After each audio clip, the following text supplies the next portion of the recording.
Evening, I'm Wayne, your host of the most, and this is Brendan, the man in the pits for the tits. Where are you there? What? We're in a very wet Monaco pit lane. Is it still raining there? Yeah, it's still raining, mate. Jeez. Still, well, it might have stopped raining, but it's not dried up yet. It's not dried up yet. We've got a new segment to start with. We've got we're going to go straight to the F1 news, sir. If you're ready for that, are you ready for that, sir? Yeah, I'm always ready, mate. You're always ready. Okay, ready. Here we go. Oh, Jesus! Here comes the news. Okay, in a leaked document, sources reveal that Sebastian Vettel's heir is in secret negotiations to replace Nicholas Latifi at Williams. An insider states that testing has taken place and that Vettel's hair is head and shoulders above any time Latifi has posted this year. What do you reckon? Oh, did you like that? That's so loud. I've got to turn the volume down on the newscaster. Jesus. Okay, let's go to our next news item. In more news, Daniel Ricciardo has revealed that his entire racing career has been a dream and that he is actually Johnny Depp trapped in a defamation case against his wife Amber Heard. Daniel has recently been overheard screaming, "Thank God, the nightmare is over." Did you get that? See what I did? Yeah, no. No, okay. More news. More woes for Williams as FIA officials reveal that when examining the new car's power unit in Parc Fermé, they discovered it to be missing, and in its place were two donkeys, Rosie and Simon. A statement by the donkeys suggested that they are solely responsible for Albon's performance in Miami. What do you reckon? Good? Okay, that's a fail. Okay, Nicholas Latifi. Not Nicholas Latifi, that's a bad start already. Nikita Mazepin's efforts to return to F1 have taken a strange turn, as he is now claiming that he isn't Russian at all. He's not Russian. In a recent interview, he actually revealed he is a middle-aged woman from Chester. Sources at Haas have shown some interest as a possible replacement for Mick Schumacher. No? That was quite funny. No, you don't? Okay. That gets a small thumbs up, that one. That one gets a small thumbs up. More breaking news. As Johnny Depp has revealed that his whole life as a Hollywood A-lister was a dream. And that he is actually Formula One driver Daniel Ricciardo. In a private conversation, Johnny was heard to scream, "When will this nightmare ever end?" Did you get it? You get it? No? Okay, that's ends the news this week. Thank you. Let's have another round of applause for the news. More breaking news next week, people. Can't wait. More breaking news. Okay, there's no. Have we got any having a laughs this week? Have we got any having a laughs? I don't remember making any mistakes. I kind of feel like I need people in the comments to tell me. Yep, I think that would be a good idea. People in the comments making comments, actually. I think making any sort of comment, acknowledging the effort that we put in here. Okay, so should we go straight to pit talk, sir? Do you think we should do that? Yeah. Okay, let's go. Pit talk.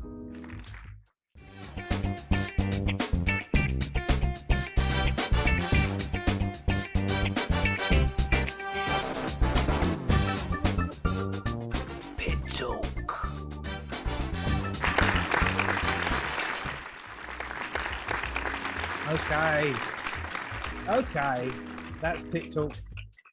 What did you think of the race? What did you think of the race so far? Let's just say, you tell me what you thought of it. Once it got going, I thought it was really good. It was entertaining. I think the whole weekend as an event as a spectator on the TV was very good. Yeah. I think qualifying was good. Pre-practice was good. I think there was a couple of pigeons that would disagree. There was a couple of pigeons that got wiped out. I think both by Red Bulls. So you think during the race and one in quali. I think they would disagree, but otherwise, I think it was a good race. Yeah. I think it was a good race, and I liked all the delays. There's something about all the delays. Like I think I've said this to you before, but Canada in 2011, it went on for 4 hours, and it was just Martin Brundle, and who was the other first Scottish fella? Go on, remind me, because my mind has gone blank. Scottish race driver. Sterling Moss. Fuck's sake. David Coulthard, that was it. David Coulthard, and they had. I don't even think is he Scottish? He's not Scottish, is he? Who's the other one then with the flat cap that's always on the grid and bumps into Martin Brundle? I can't believe the legend himself, Jackie Stewart. I can't believe you don't know. You can't remember that guy. Sterling Moss is Scottish as well. I'm going to Google that now. Google that right now while I tell you how much I enjoyed all the delays and all the banter and all the chit chat from all the commentators while the delays were going on. I do. Monaco is famously like there's no overtakes, but Pierre Gasly, he was rocking it. From London. He was from London. That's not in Scotland, is it, sir? No. That's not in Scotland. Son of a dentist. I think. No. I think So it's not in Scotland. So we can confirm that now. We don't fake news here. We can confirm that. So I know I did like the whole thing. All the rain delays and that. And do you think the stewards were over safety? Too over? So the race, I think is this specifically to do with the start of the race? Did you hear the outcome of what actually happened at the start? I've heard a version of it. Right, so for those that didn't, or that haven't heard what happened. For those of you who are dumb like me, go on. There was issues with the start lights, and they said something about the power. Yeah, so the power to the start lights, there was water in the junctions, and they weren't being reliable. So they delayed the race by 10 minutes, right? And to try and resolve that issue. And during that 10 minutes, the race, the weather deteriorated. 10 minutes, yeah, I can see that too. Yeah, go on. Well, so they're in a little Monaco, because of the hills behind it, they make it nice and dramatic. It locks the weather in, so it's not like an irregular. It's not like the rain just sits, doesn't it? The rain just sits there. It's not like the Red Bull Ring where they can watch the rain come in. Oh, it's going to be with you, and then it's going to pass over. It comes in and it stops. They don't know how long it's going to take to lift and move out. Yeah. So that's why it snuck up on them. But they then delayed it again because they saw the rain coming, and then they had to give people time to get the tires and whatnot and all that kind of jazz, and that was all the delays. But they were saying it's because they wanted to do, and then they started it behind the safety car because the lights weren't reliable enough at that point to start it as a grid start. So they just said, let's just do a rolling start. Yeah, it would have been fun to watch a grid start though in that rain.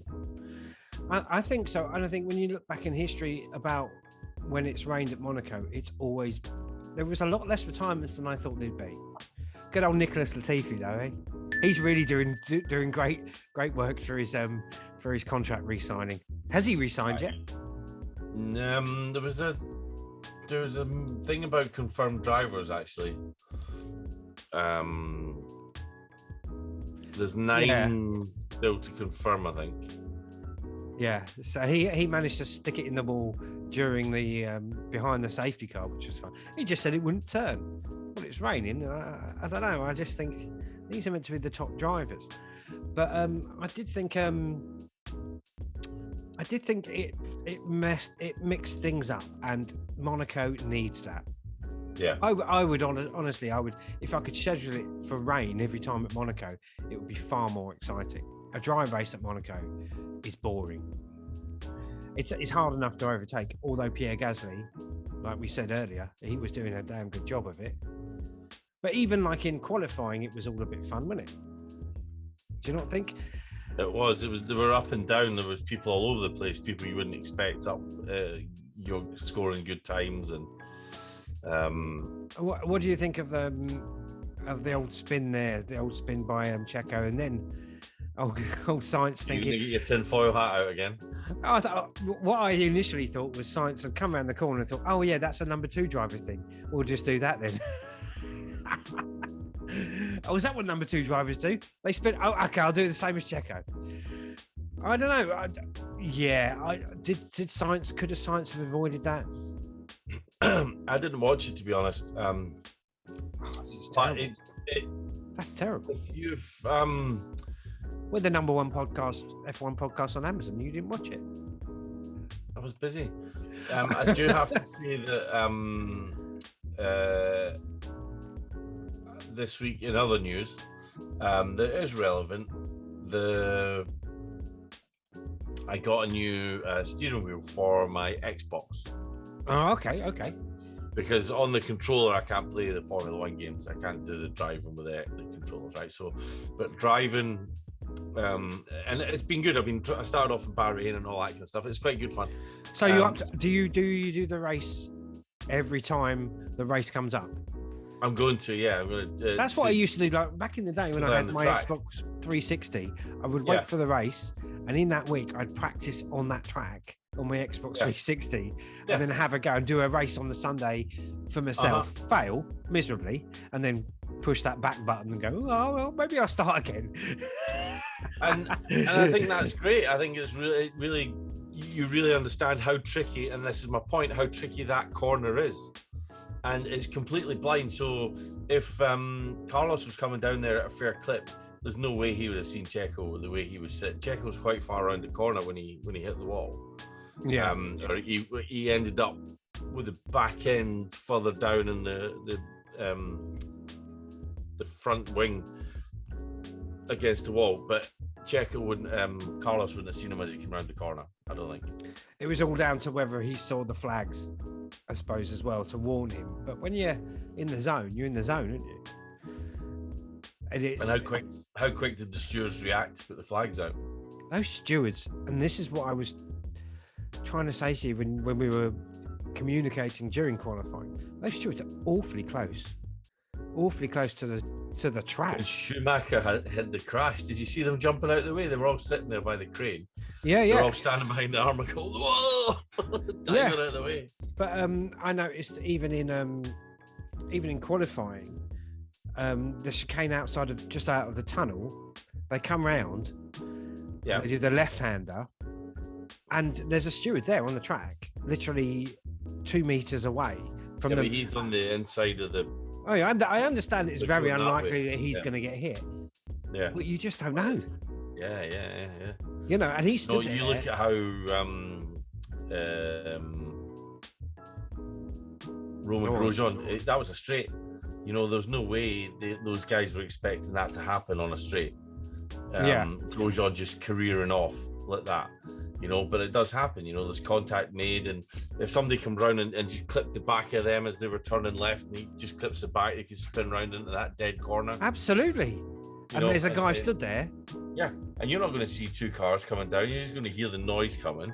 You're not going to back out around it. Yeah, it's surprising where they were standing. It is surprising considering on like tailor-made tracks, it's runoff areas after runoff areas after runoff areas, and they scream safety, safety, safety, safety, like they did with Silverstone. I keep going on about this, but they did that for years with Silverstone up until negotiations. And it's like, dude, you've still got Monaco on the. And look at Miami. You know, there was just the concrete there. There was no shock absorption going in there at all, and all the drivers complained about it. And you know, where Sainz and where was it Latifi that hit the wall there as well? And they were bruised. I think so. Yeah. Because so what about the teams? Once again, are we just seeing Ferrari just can't do strategy? That was, you know, when we were talking about the culture of winning. they're not confident enough. They're not used to being. They're not used to being made to make decisions under pressure. Pit, box. No, stay out. No, box. No. If you're going to say it, give him plenty of time. Don't say it as he's about to turn in, because then Go on. You were saying, go on. If you give him plenty of time, so that he knows that he's got a box, that you got to. Yes, you've got to slow down to turn that corner, but you got to slow down to get right, because that's a tricky entrance. But once you're committed, you're committed. So tell him to box way ahead, so that they've got time to prepare. And if you do want them to bail, then they've got time to bail as well. You don't just. Well, it's down to reason as well. Like, and we saw this with Carlos Sainz, that letting the driver make the decision because he's on the track. And Carlos Sainz knew he was driving around thinking, I will just go straight to slicks. I won't do the intermediate. Now, whether that was the right or wrong decision, because I think there's two opposing camps to that, to be honest, because when Gasly got on those intermediates, he was just like a man alive. But it was about how many laps it would take for them to get into the right zone, along with the way the track evolves. And that's actually a bit of an impossible task for a strategist to make. But if you're going around the track and you're feeling that car, and you know your tyres, and you can feel the wear of your tyres, and I think Sainz did an amazing job of that. Do you think? I think he did, yeah. I think there's got to be a global decision on that.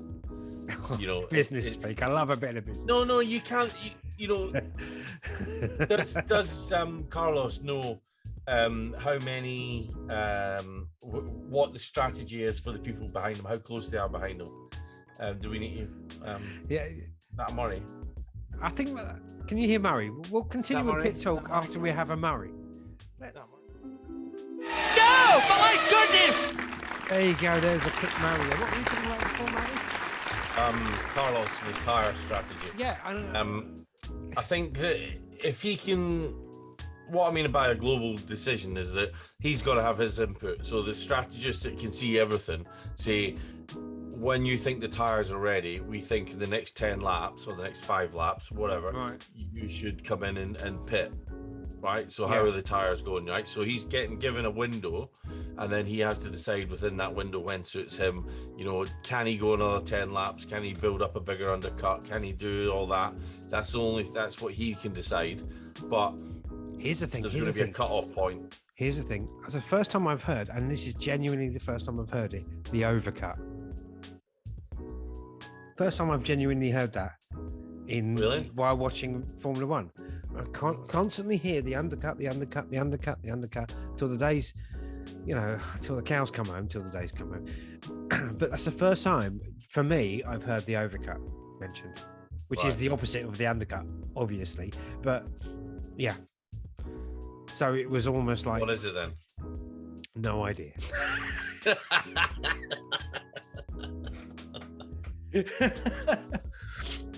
Obviously the opposite, the undercut, which I kind of vaguely understand. But what I found interesting was both the teams did the two of the same kind of variety of strategy, and it ended up mixing them up totally.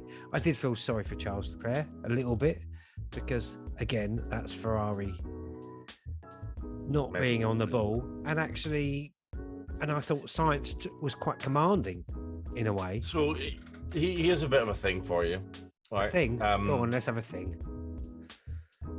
And there's a point at the end of this preamble. Oh, jeez, you don't have to. It's all right.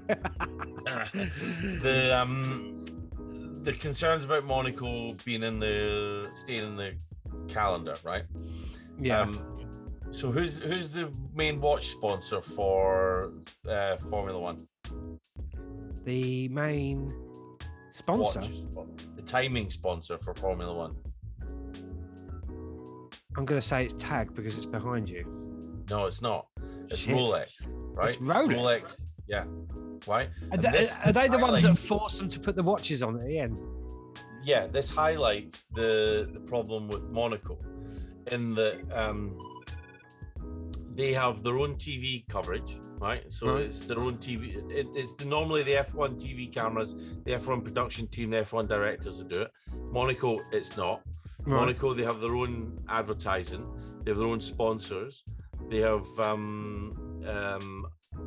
the FIA aren't allowed to make any changes to the track layout. Yeah. Right? And these are all the inconsistencies with other tracks, and this is why it's at risk, right? Oh, we talked about this before, didn't we? About Yeah. the people that run the actual TV coverage, a completely separate entity. So and when right at the end of the race, Carlos Sainz said, "Oh, I was held up by a back marker, and I would have got out in front of Perez." And we never saw it. We never saw it until the clips afterwards.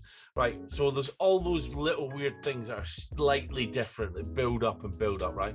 Plus, it's in Monaco where a lot of these drivers live, right? Yeah. So the routines are different. There's all these. So that's this little thing here and this little thing here, and and as you know, all these little things build up, right? Yeah. Now, is that why I've been married? It's passive aggression all the way through. But all these little things that build up.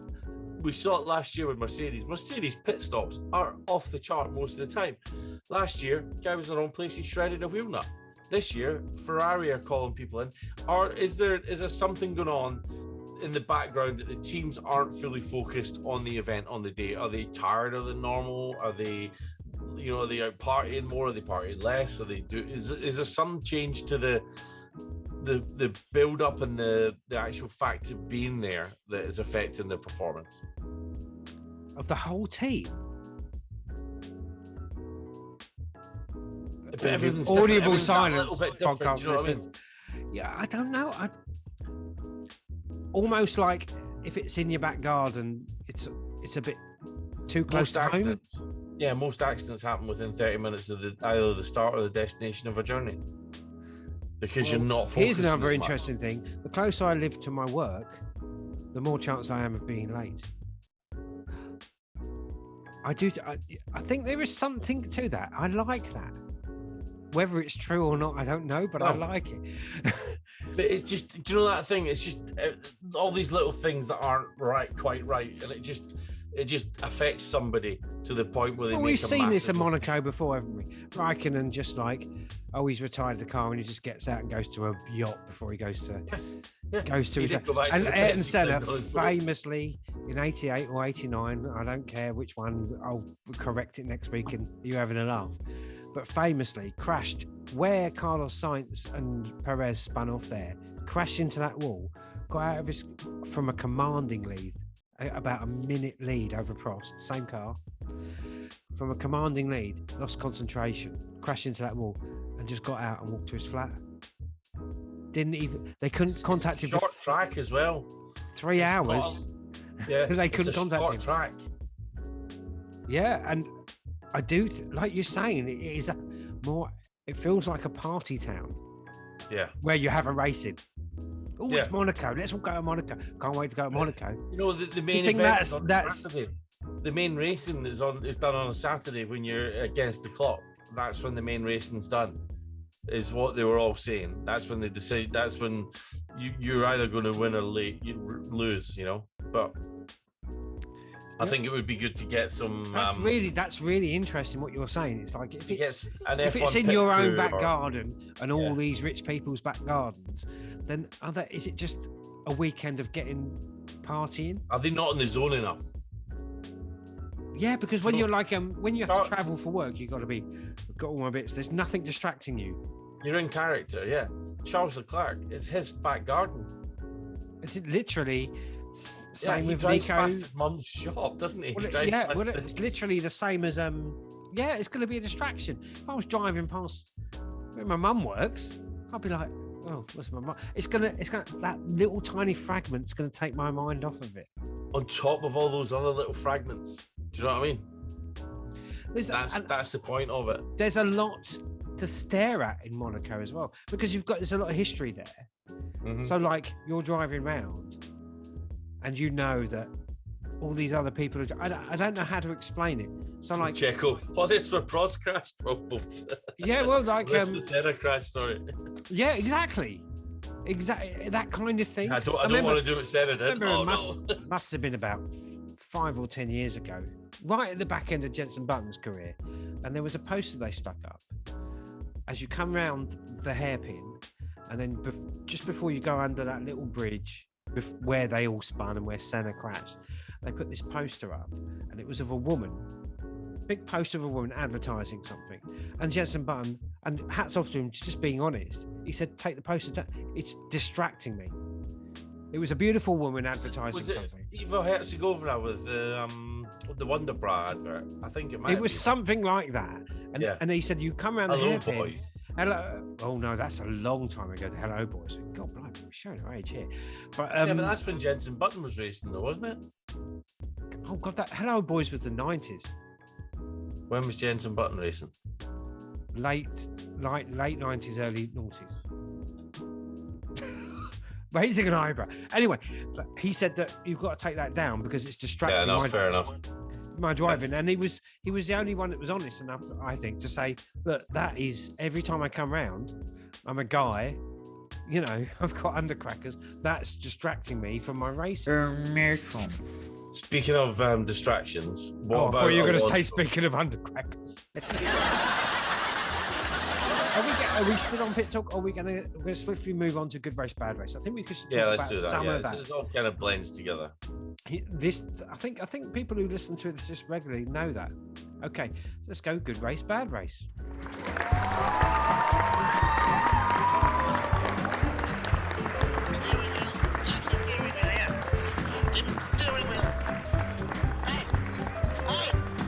Steering wheel, somebody tell him to give it to me. Come on, move. Okay, this is good race, bad race. Okay, so who had a good race? Or did you want to continue your train of thought? You had a train of thought there. I was going to say about Alonso, about old Fernando, the wily old dog that he was, driving the safety car around there with all the cars bunched up behind him. Yeah, I'll take my time and How about driving Miss Daisy? Was it Hamilton that got stuck behind him for a long while? It was everyone. It was only well, that's the point. That's Verstappen, Leclerc, and Russell. That's the point, right the way back to 1992 with Mansell and Senna. You can just make your car, put your car in the right place. No one can get past you. There's no opportunity. One DRS point. No opportunity. I just put it in the right place. You're just waiting. DRS wasn't on this weekend because of the rain. It was activated down the start-finish straight. That's the only one. There's only one DRS point. Yeah, down the start-finish straight. But Gasly overtook a few people. He did, but he's taking risks. What you're doing is, I'm going to say, oh God, I'm going to have to find you have to get your elbows out. I hate that saying so much. It's the most overused saying in Formula One. Get your elbows. I thought Joe did a great job when he needed his speaking of undercrackers, when he said he needed a new pair of pants coming out of the tunnel, going into that chicane there. Him and Science as well. That wobble he had, that could have been a proper Alain Prost 1984 moment. There you go, showing my credentials there. Yep, that, ladies and gentlemen, is why he's on the podcast. That's why I'm on there. I've probably got the year wrong, but everybody knows. That's what they're all saying. They all talk about risk and reward. You know, you've got to try it. You can't. If you sit behind anyone, you're not gonna overtake. That's the thing. You've got to try to overtake. You've got to put it out there and see if someone's going to just shut the door on you or go, oh, and I did, Russell again, another kind of solid race. Good race, bad race. Come on. Let's try and stick to a format. Well, we're going to go back to the McLarens, aren't we? So, good race, Lando. Bad race, Danny.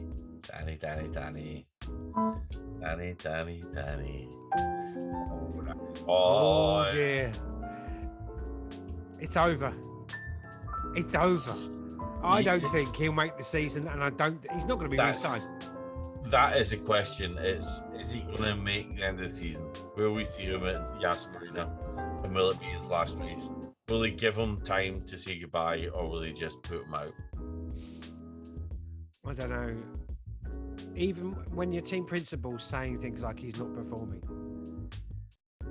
he's saying it as well. I mean, there's no point in hiding it. It's a bad place. I read an article about an interview, and it wasn't from a guy in a pub. Well, no, the question, the point of the interview was not the questions, right? It was the way.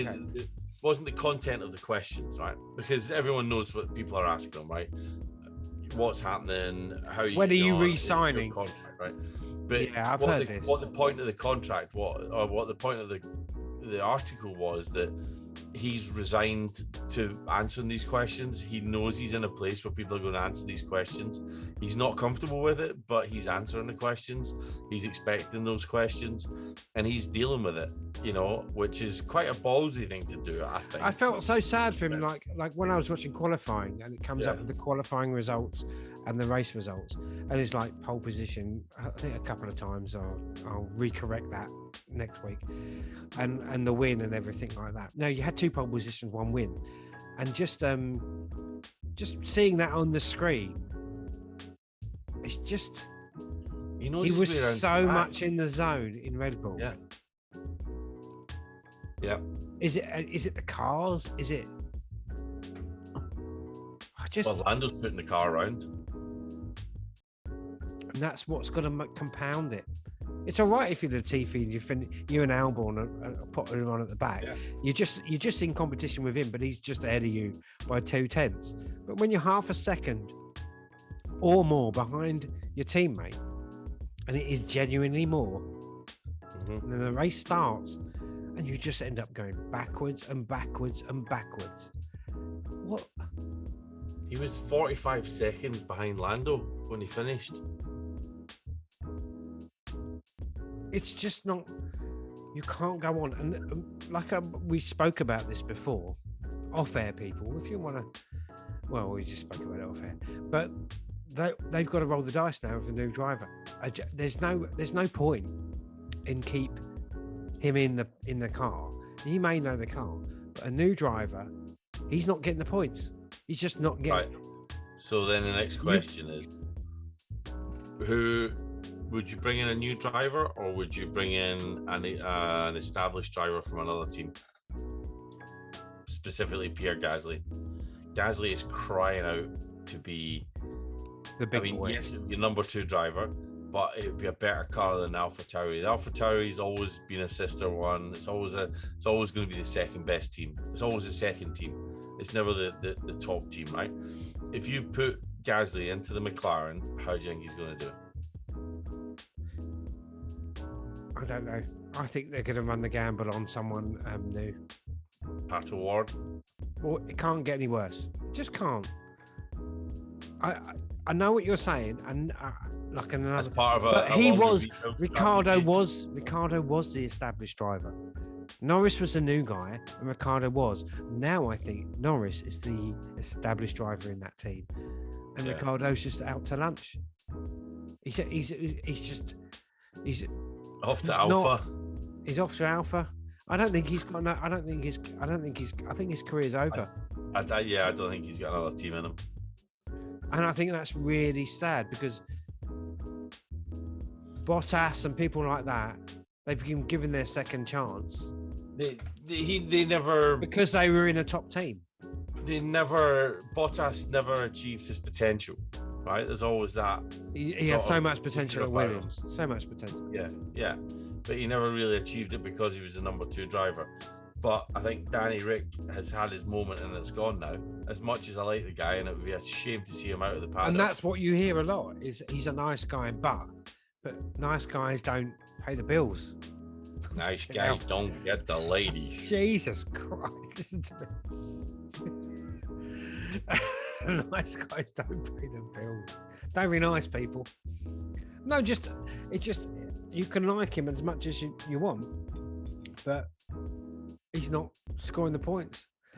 Okay. And I don't think he's So going to make let's it. talk about. I literally don't. He's not going to make it to the end of the season, and he's not going to get signed. He's just not. There's too many of those hungry little young drivers that have been indoctrinated into their little schemes through Red Bull or Mercedes or all these little schemes. There's too many of them. So And now the rule is they got to test them out on the Friday.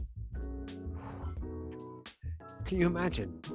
well, they've got to give 2 drives to people that have done less than 3 Grand Prix. I don't know how Robert. If they just score by the way. higher lap times than Ricciardo over the weekend, then it's done, isn't it?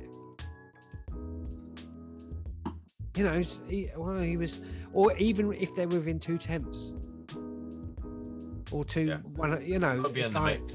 You've got to be in the mix with it. So we agreed. Ricciardo, bad race, terrible race. Good race. I think Sainz had a good race. He just got to get that. Gutted though. He's got to get the monkey off his back. Once he gets that monkey off his back about winning, Yeah. it's going to be. I think he's going to get that demon out of the way, and all the other analogies that I'm throwing out there all at once. He's going to get. You don't like analogies, by the way. I should remind you that more often. This would be a question for Ernie. I don't like your analogies. The blue flags, right? Why did it take Latifi 12 corners or 14 corners, whatever it was Carlos said, to get out the way when there was a faster car coming behind him? Because what Carlos. What's interesting, and this is what I want to talk about with Ernie and podcast viewers. Hopefully, Ernie will be back with us soon. Is the visibility of those drivers now compared to the visibility of those drivers 10, 20 years ago. Now you've got the halo, and you've got your head doing this because of the porpoising, and you've got the rain. Come on. Now, I'm not one to stick up for Latifi as well, right? I'm not one to stick up for Latifi, but when you've got all those variables, and I was thinking about this earlier, the visibility has been restricted slowly by the regulations, and it may come on. It should be coming on there. Yes, it comes on the dash. The dash flashes the color of the flag. No, it does. Does it do blue? Ooh. Because it does yellow. It will tell you yellow. It will tell you safety car, virtual safety car, all of that. Does it do blue? And if it's blue and you've got to rely on those people and it's raining, your head's going up and down like a weeble or whatever. Yeah. A wobble head. A wobble head. And you've got the halo, which restricts your view. And you're still looking at the track. And the wheel covers as well now. The wheel diffusers. Exactly. Everything's restricting their view. You've only got to watch the in-camera helmet cam and a lot of it has been Leclerc this year, but just watching you can't see a goddamn thing. So I don't blame any of those drivers for missing blue flags. Now, if they're just pottering around, I don't know. It's a different kettle of fish. Yeah, but 12 corners, 14 corners, whatever, you must be able to see him behind you. You've checked your mirrors, right? He's not. The racing line isn't that fine that you can't see him in your mirror, right? But it's working out who it is, isn't it? If you've got someone behind you anyway, you know there's a car coming behind you, right? Yeah, a car. What if it's your competitor? All of a sudden he's very small, and then all of a sudden he's very big. That's not the problem. The problem is flags. You look at the marshals. The problem is should have let this guy past. Or am I fighting them? Or the marshals. Oh, look, there's a nice blue flag, right? There we go. Or I'm going to end up in the wall if I just look again and check what colour is. I don't blame them for that. In that circuit, on other circuits, long straights, everything like that, fine. On that circuit, no. With the head wobbling. And the halo. No, I don't know. And it's not coming up on your dash. Not like a safety car. Is it? Not like a yellow flag. It's not. That's quite interesting. We'll look into that. We should look into that more. Yeah, that's a good question for Ernie, I think. I don't know if he would know about the lights on the dash. Yeah, he would. He's watched all these races. I don't think he's well up on it. He's well up on it. He knows. He knows, he would understand that it's quite difficult for the driver, and actually that then the imperative on the stewards is more important, isn't it? That they're showing those flags consistently. I mean, and when do you wave a blue flag? You know, how close does the guy have to be behind? Are you right there? How close does the guy have to be behind when you wave the flag? Do you wait 2 car lengths, or do you go, well, no, keep racing? He's not close to you yet. It's a minefield. He's approaching. There's a faster car approaching from behind. But that's not a blue flag situation. That still could be your competitor. Oh, there's a car that needs to pass you approaching from behind then. They all need to bloody plaster you, don't they? It's a race. Or just move over. There's a car behind you. What are you doing? What are you trying to... You're going to send me something? A blue flag indicates that the driver in front who's 1 or more laps down must let faster cars behind To all pass. podcast listeners, he just looked at me in a funny way and pointed after he said down. Must what? Go on. How does he know who it is? There's no recognition who it is. It's raining. Your head's going up and down like a... Well, there were a million jokes I could put there. Your head's just banging up and down, okay? Are you tired? I'm going to argue this one. And you know what? Where the conclusion of the argument goes? It goes down to middle management. The Peter principle. The Peter principle. Thank you. Did you look up on that? I'll send you I'll photocopy. You sent me it already. I'm gonna send you the most important article. Anyway, who else had a bad race? Apart from Ricciardo, who's tragic. The Haas team terrible. Who? The Haas team. Well, you know, Kev was having a good race until he had a water leak. Yeah, so it's not his fault. Nick Schumacher, sorry. He should have done better than that. You know, that's going to be a costly one for them. They can't afford that. Look at the state of the car. When I saw it come up, I thought, is someone hurt? Because you immediately think of Grosjean and what happened there. How do you say his name? I'm gonna pour another. I immediately think of that, and you think, well, one half of the car's gone missing. Which half is it? But it's the back half. They designed it apparently. There's a cocoon.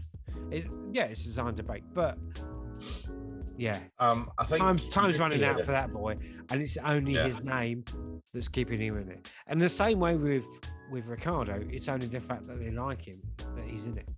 Yeah. I think Latifi again, terrible. Latifi's gone. Albon wasn't much better. He retired for some reason. He said the car felt weird and something. There was not a lot of radio, obviously, or video coverage. The car felt weird. Nice technical talk from Albon, brilliant. Yeah. What's Aston Martin are still, you know, Seb was in the points, and they'll say that's a good race, but really fighting for 1 point, their car's a pig. We all know what riding a pig's like. What about what's that? What was that? Was that R2D2? No, that's the CTU phone. Oh, okay. That's what I was trying to do, was turn that off, but you distracted me and I forgot to do it. You've done it now. Who else had a terrible race? Come on, let's do this, and then we got to get to predictions. I think we got to add up our points, and then next week we can do our predictions, can't we? Yeah, I think the rest had all right races. Valtteri had an okay race. He's consistent.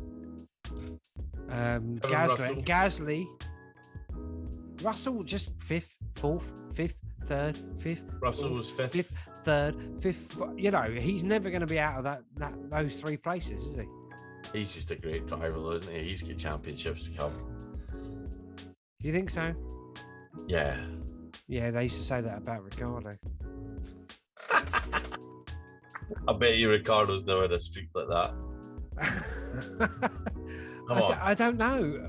In the Red Bull days, I'm going to look it up. I'm going to look up Ricardo's record. Right. We're going to go on Wikipedia one day and we're going to do it. I reckon George has learned his craft with Williams, right? And now he's got a good car in front of under him. He knows how to deal with it. Whereas Ricardo learned his craft with a good car underneath him, won a few races. And I don't think he's got that. He doesn't have that depth of struggle. He doesn't know how to deal with a crappy car or to adapt to it or to give. It's not a crappy feedback car, though. You can't say that. No, it's not. No, but that's it. It's a different car. He bombed last year. It was a different car. They've changed the car. It's a different car. He's bombed again. He just gets in and drives a good car. He doesn't know how to analyze it and change it and make it better and adapt. You know, Carlos is struggling with that. It's a hard thing to do, but George just went and did it. Yeah. There's something about What George. What would happen, do you think, if you put Latifi into Mercedes? I think he put it in the wall. And hold up a Williams. Oh my God, that guy would just stick it in the wall. I don't know. I think we're back on Ricciardo again. Why are we back on good race, bad race? So good race. I think good race, Perez, and I think without my tinfoil hat this week, things have changed, and we need to talk about this Verstappen thing, this whole Red Bull thing. Bruno. You what? We don't talk about Bruno. I reckon.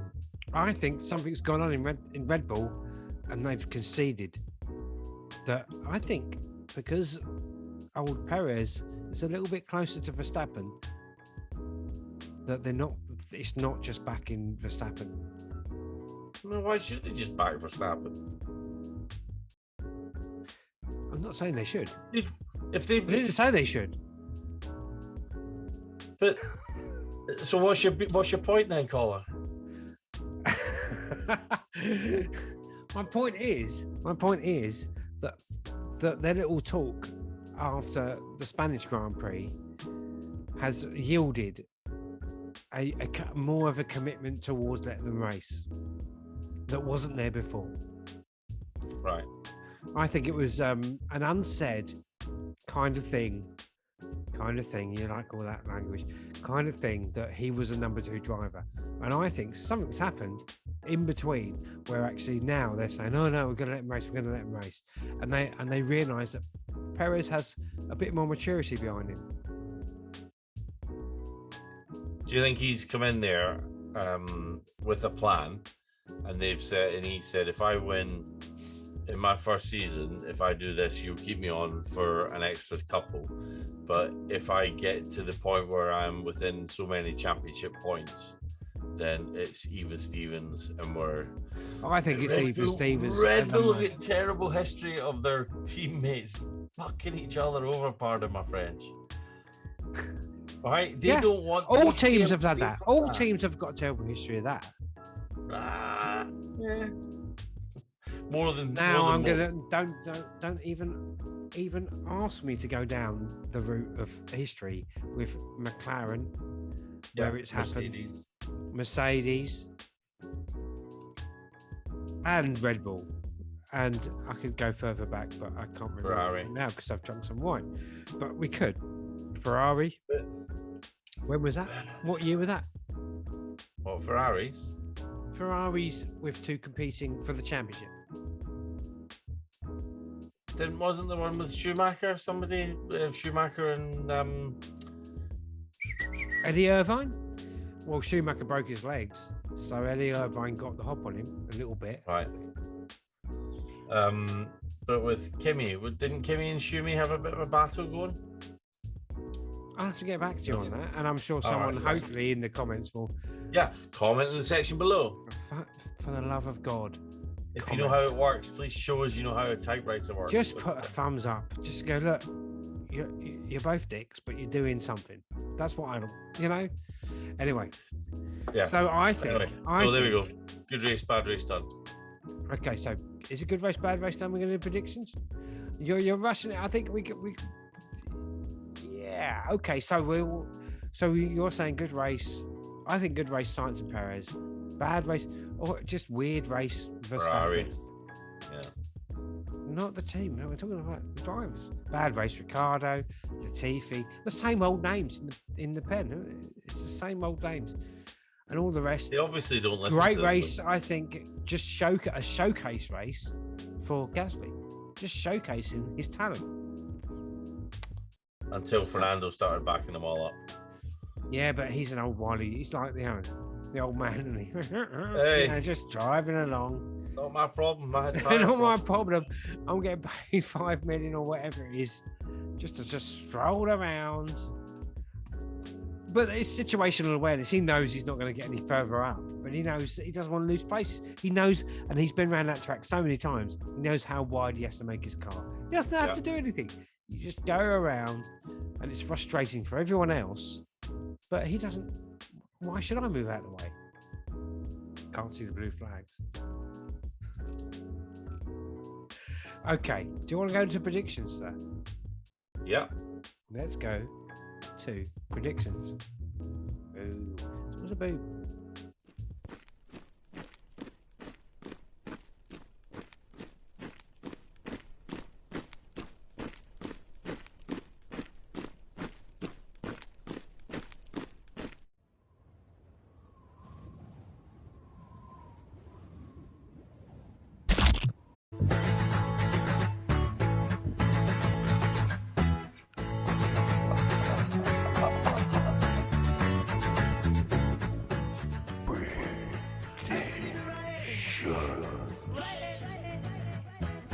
I bet it's a riot.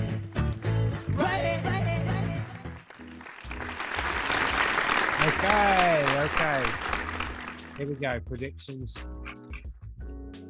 in under 6 minutes. Here we go. As a true professional, I got the predictions ready because we've got to total up our scores. Okay? All right. Yeah. We've got to total up our scores from last week. We don't have to predict this week, do we? We could just total up our scores from last week and talk about how much I'm crushing you on predictions. Could we do that? While being this far ahead. So let's share this screen. Okay. Here we go. Multiple participants. Anywhere. Share screen. Boom. Can you see that? That's our point so far. So now I have to negotiate. How do I do this draw? Here we go. Are you ready to total up the scores here for this week? You ready? Let's just test this pen. There we go. Okay. So where did we go? Where did we go with this? There's no points here for this. No points. For what? Oh no, there is a point because he finished. Sorry. Jeez Louise. Let's go back. Let's get rid of that. Okay. So do you want me to do mine first? Yeah. Who got pole? Leclerc? Yeah, we got a point each, did we? Charles Leclerc was on pole. Yeah. We got a point each for that. Yeah. Now I'm going to do my points, okay? Because it's all about me. Okay. Number one, I got 1 point because Leclerc finished. Perez, I'm going to get 1 point. Where did Hamilton come? He didn't come third. Hamilton was 8th. So I get a point for him being in the top 10. Russell. Well, Hamilton beat Bottas. 5th. All right, so I get a point for Russell. Sainz, where did he come? He already come second, so I get a point for him. Bottas, where did he come? 9th. Sorry, what was that? 9th. Someone's a tired boy. Okay, Vettel, where did he come? Vettel. Seb was 10th. That's a point for him. Alonso. Where was he? Oh, 7th. 7th? Yeah. Wow. Well Well played, done, Alonso. Where did K-Mag come? Nothing. ENF and DNF. Okay, that's a big zero. Fastest lap time. Fastest lap was Lando with Really? yep Okay, so there's nothing for us there. Nothing. 1:14. Go on. I've already won. 1:14.693. I've got a point, and you're miles off that, mate. There's no points for you. Okay, so Verstappen, when you finish, you get a point for Verstappen. Leclerc, you get a point for Leclerc. Perez, you get a point. Russell, where did he come again? Yuki got the second fastest lap. What? Yuki got the second fastest lap. Good man. Science, you get a point for him. Oh. Bottas, where did Bottas finish? You get a point for him. Hamilton, where did he finish? 8th for Hamilton, 9th for Bottas. There you go. Ricciardo, I don't know why the hell did you bother with that fellow? You fucking ape. Alonso, where did he finish? 7th. You get a point for him. And Albon, Albon. No. DNF. So let's add up your points. 1, 2, 3, 4, 5, 6, 7, 8, 9. You get 9. I'm going to add up my points. It's 1, 2, 3, 4, 5, 6, 7, 8, 9, 10. Oh, look at that. Would you look at that? So now I'm on 69, who I misses. And you are on what? 57. Look at that. It's not looking good. Feels like I could take a race off. And yeah, doesn't it? Doesn't it? How does it feel? How does it feel? Shut your mouth. I'm going to stop sharing. Okay, so we've done the points. So we can examine and do our predictions next week. Just to let all podcast listeners know, I'm completely crushing it on the point system. Did you want to do the memes? We could do the memes, can we? Or do you want to do them next? We can do them next week, can we? Or Do them now if you want. we could do them now. We could have a quick Murray, and then we could do them now, couldn't we? Yep. Okay, I can hear Murray calling. It's almost like we're actually predicting when Murray pops his head in. So I think I can hear Murray calling. Right. Oh yeah, we've got. Barnstorming! Hey, thanks, Murray. Thank you, Murray, the Lord, Saviour, the Father, the guy. What is it? Godfather of modern F1. The guy. I can't explain to you how much I love the man. I can't. Anyway, that was an awkward silence. So, right now, we're near the end of the podcast, people. We're near the end. We just wanted to look at some of the memes. God bless you if you stayed this long. Oh, God bless you. If you stayed this long, put a thumbs up. Put a thumbs up. And if you've recognised I slur some of it, I said Hulkenberg earlier. I said it quite clearly. Or was it no? Grosjean. You've not mentioned Hulkenberg all night, mate. See, this is what happens. This is what happens on this podcast. Look at Greta there. This is our last final bit of the podcast. Have you got nothing else in the room? What's going on there? It's too far to walk down to the kitchen and get more. You can go down there. I can keep people entertained. How long? How long's too far? Don't worry. Okay. What we wanted to do is talk about some of the memes. We've got some memes here, and Brendan's going to share some of the best memes. And we're going to give them a score out of 10. Aren't we? We're going to say 4, 5, 6, never 9 or 10. Never. We've got 3 of them lined up. Here we go. You see that? I can see that, and I've said this to you before. I've always thought this. I've always thought this so man. Who would you cast in an F1 movie? This is for the people listening on the radio. Okay. Yeah, that's terrible. On the wireless. Yeah. For those of you watching on the wireless, the Red Bull is one behind the pink. The Red Bull or the Red Bull? Okay, Hey. so there's a picture here of Perez and a picture of Tom Cruise. And I have to say, I've always thought Perez does look a little bit like Tom Cruise. I'm a massive Tom Cruise fan. Having seen the new Top Gun movie, and I recommend it. It's fantastic. It is fantastic. Have you ever noticed, right? You look at Checo here, his two front teeth align with the middle of his nose, right? Okay. Right, the middle of his teeth, middle of his nose. Tom Cruise, he's got a whole tooth in the middle of his nose. Now that you've seen that, you'll never be able to unsee it, and you're welcome. No, I've always noticed his teeth. How old's the photo then? That's an old picture. That's an old picture. He's had them done. He's had a lot done.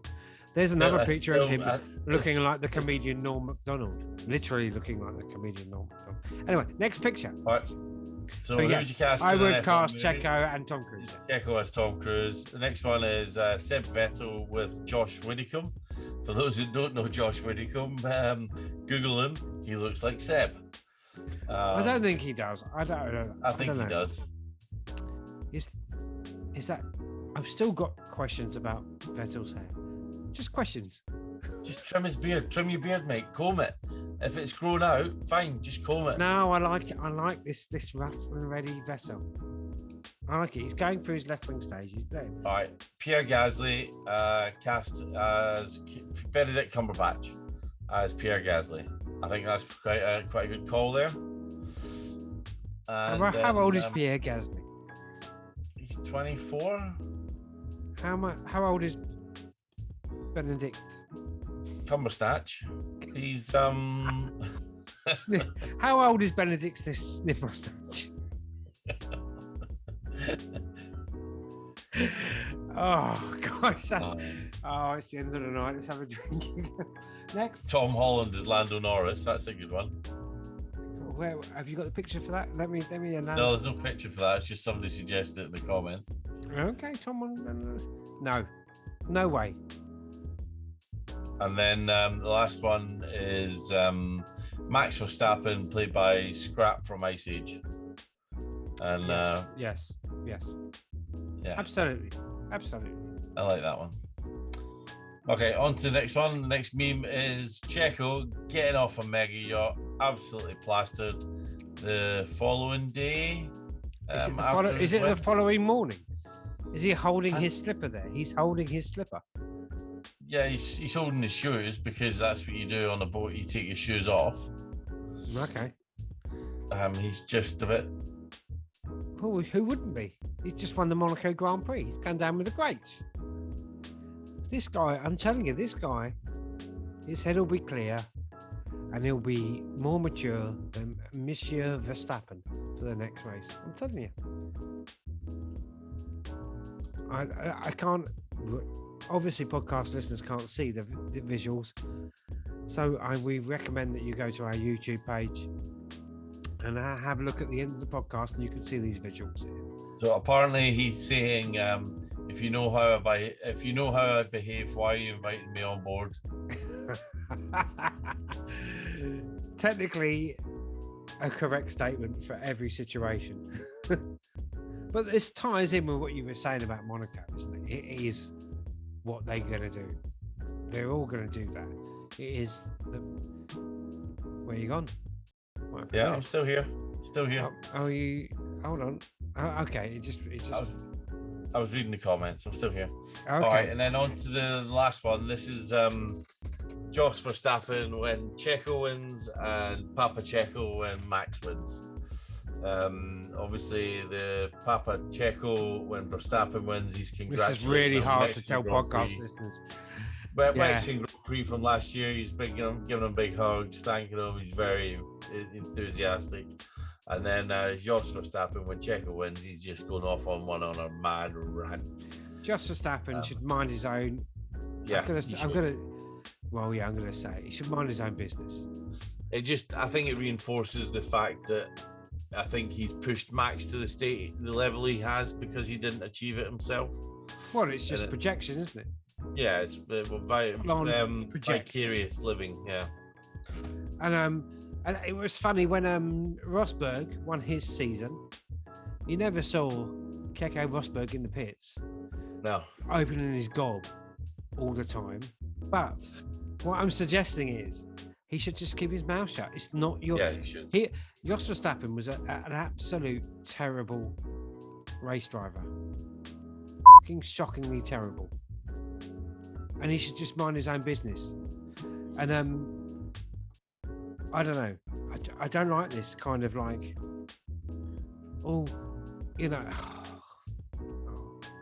Right. I'm gonna rein it in. Yeah. I'm gonna rein Rein it in.